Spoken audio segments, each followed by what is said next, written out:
নমস্কার, কেমন আছেন সবাই? আমি মৌ, পুরনচণ্ডী ব্লগে সবাইকে স্বাগত জানাই। অনেকদিন পরে আবার আসলাম। এতদিন ভিডিও দেওয়া হয়নি কোনো।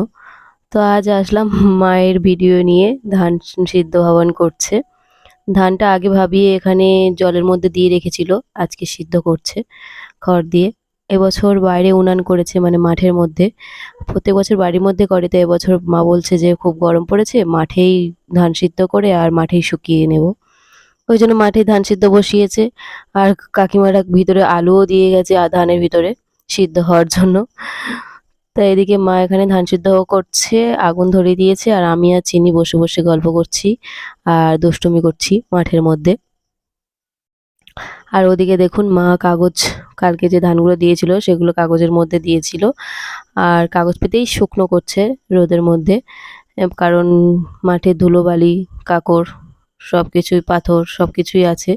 এই দেখুন ওই যে ওই প্লাস্টিকের মধ্যে করে ধান সিদ্ধ মানে ধান শুকাতে দেয়।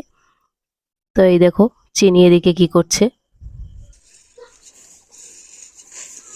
আমি বাড়িতে গেলে মোটামুটি ও আমার পিছন ছাড়ে না, ও আমার সাথেই থাকে সারাক্ষণ।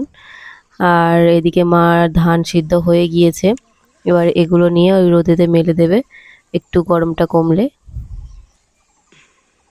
তো চলো দেখতে থাকো মা কি করে।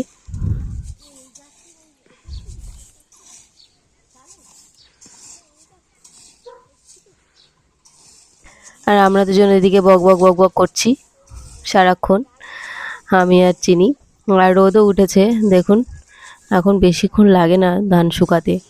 একদিন রোদে দিয়ে তার পরের দিন একবেলা রোদে মানে রোদ খাওয়ালেই হয়ে যায়, ধান শুকনো হয়ে যায়। ওটা কে দিদি দিদি একটু জল থেকে গিয়েছে, না হলে নিচে লেগে যায় মানে ধরে যায়, ধানগুলো পুড়ে যায়। ওই জন্য মা একটু জল বেশি করেই দেয়। জল আছে?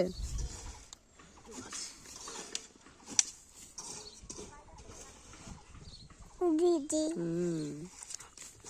তো মা আজকে আর দেবে না, মানে ধান ভাপাবে না আজকে, আর শুধু সিদ্ধটা করছে। তো এবারে ধানটা মেলে দিচ্ছে এদিকে এখানে কাগজের মধ্যে। কষ্টও হয় গরমের মধ্যে, কিন্তু কি করা যাবে, করতে তো হবে।